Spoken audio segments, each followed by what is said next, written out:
My girlfriend told me, prove your love by paying for my family's $11,000 vacation. Instead, I booked a quiet trip to Colorado for myself and walked away from a relationship that saw me as a wallet, not a partner. When I first met Leia, I was 34, and honestly believed that life was finally offering me a chance at something steady. She carried herself with an easy grace, the kind of warmth that could turn a simple evening into something that felt like home. She had a laugh that rolled out without effort, bright and free, filling even the quietest corners with a sense of comfort. She loved dogs deeply, spoke to her parents every Sunday without fail, and always seemed to move through life with a gentle rhythm that made me feel calmer just by being around her. For a man like me, who never needed extravagant displays or endless thrills, that was enough. All I wanted was someone whose presence brought peace and whose actions felt honest. Within 6 months, our lives began to knit together through the small, unspoken traditions that make a relationship feel solid. Every Wednesday, we shared tacos at the same little spot down the street. We took turns choosing movies for cozy nights in, sometimes groaning at each other's picks but always sharing the couch until the credits rolled. Nothing between us felt forced or heavy. She didn't pry into things I wasn't ready to share, and she never tried to push me into something I didn't want. Instead, she settled into my days as if we were building something steady and real, piece by piece, without rushing it. One evening as we sat eating takeout, I mentioned that we should plan a small summer trip together. I suggested somewhere with a beach, maybe Florida, somewhere bright and simple. Her eyes lit up almost immediately, and she told me that she had never once been on a real vacation in her life, not even as a child. The way she said it was so matter-of-fact that I knew she wasn't trying to manipulate me. She was just speaking her truth. I smiled and replied, "Then let's fix that." Watching the gentle smile spread across her face gave me the kind of warm satisfaction that comes when you feel like you're giving someone something they truly deserve. In my mind, I began painting the picture of what that trip would be like. Early morning flights where we'd share coffee at the airport. Sunscreen that smelled like coconut and left our skin shining in the sun. Afternoon naps in a small hotel room where the balcony door stayed slightly open, letting the distant sound of the surf drift in.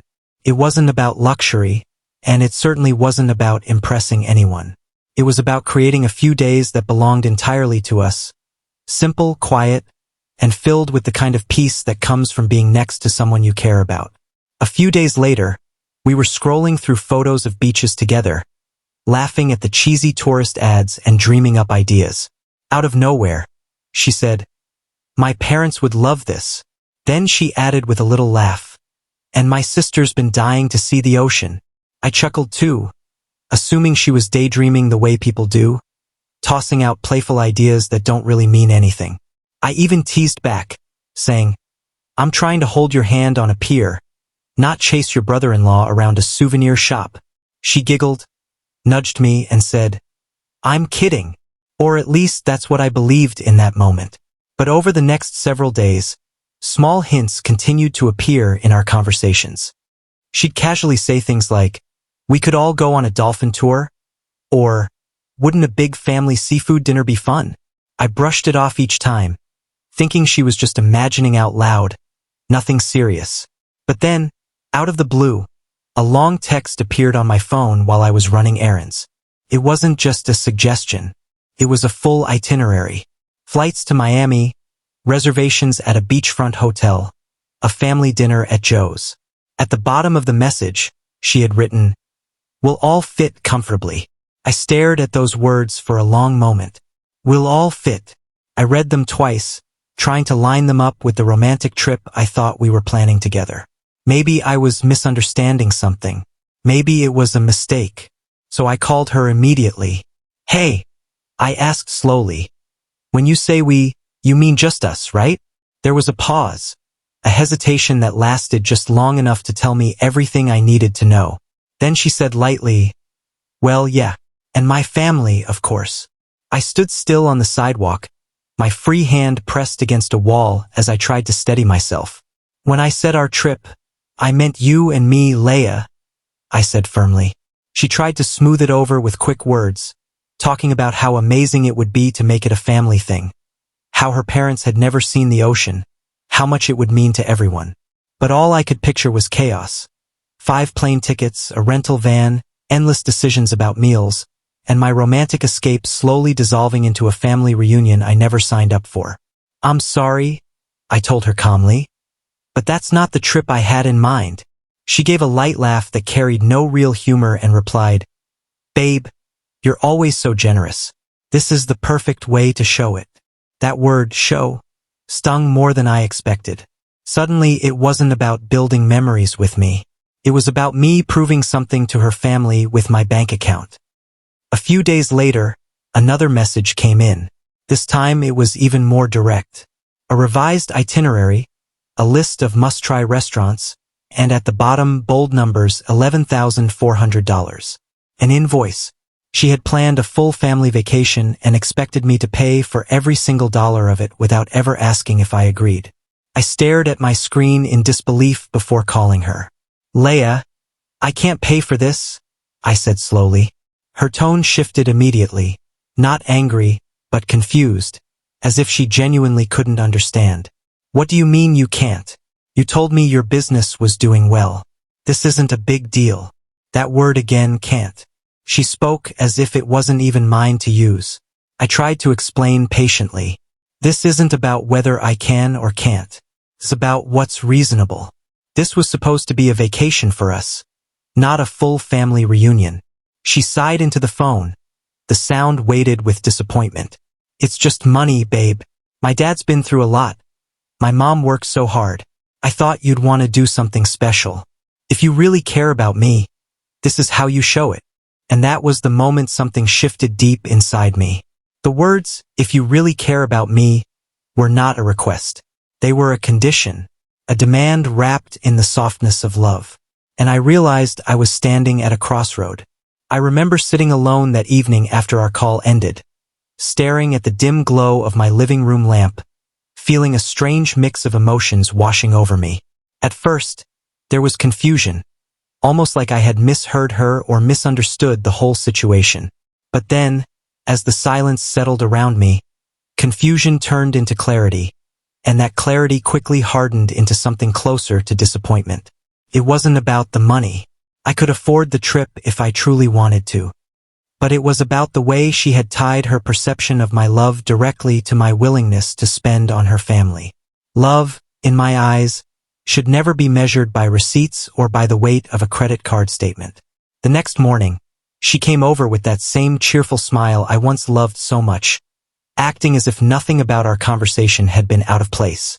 She started talking about packing lists and how her mom would probably cry seeing the ocean for the first time. I stopped her mid-sentence, leaned forward on the couch, and spoke as calmly as I could. "Leia, this isn't happening. I'm not paying $11,000 for your entire family to have a vacation. That's not what we planned. That's not what I signed up for." For the first time since I met her, her smile faded into something cold and calculating. She tilted her head and asked quietly, "So that's it?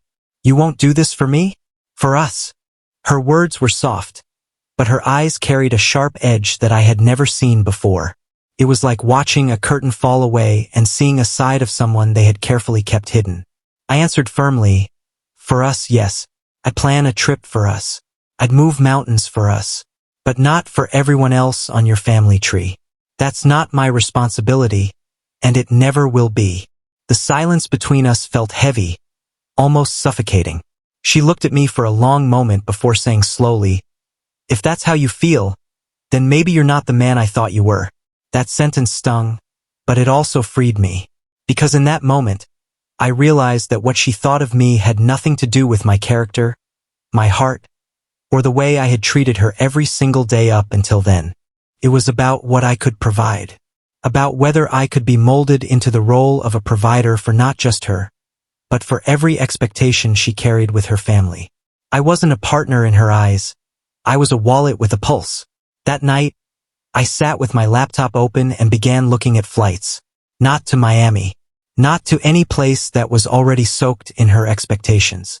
Instead, I chose somewhere quiet, somewhere that would belong entirely to me. Colorado. A place with mountains that touched the sky, rivers that whispered with the weight of ages, and trails where a man could walk alone and remember who he was without the noise of someone else's demands.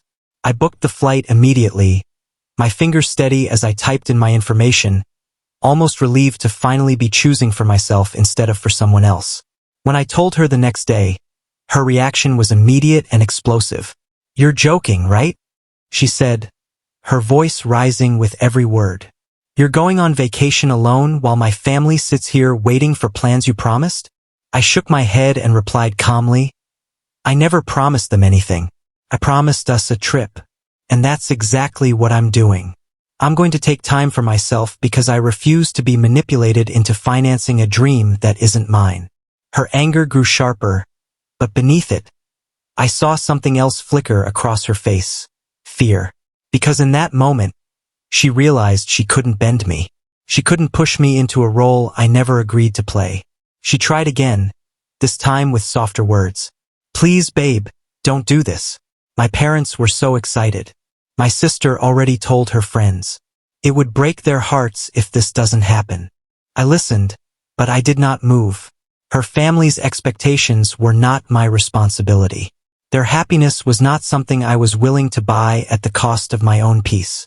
And for the first time in months, I felt something like freedom settling over me. A week later, I stood in Colorado, breathing in air that felt crisp enough to wash every heavy thought out of my chest.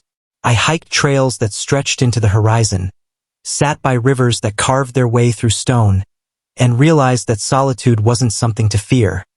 It was something to treasure. My days were simple, my nights were quiet, and not once did I regret choosing myself over a situation that had been designed to drain me. Meanwhile, my phone filled with messages. Some angry, some desperate. Leia sent texts saying her parents were furious, that her family thought she had lied to them, that she looked like a fool. And every time I read one of those messages, I understood more clearly that I had made the right choice. Because if my value to her could be torn apart by a single no, then it was never love we shared. It was dependence, expectation, and nothing more. When I finally returned home, I didn't go looking for her. I didn't feel the need to offer more explanations. What needed to be said had already been spoken in the silence between us. And even though a part of me mourned the loss of what I thought we had, a larger part of me knew I had chosen the path that protected my dignity and my peace.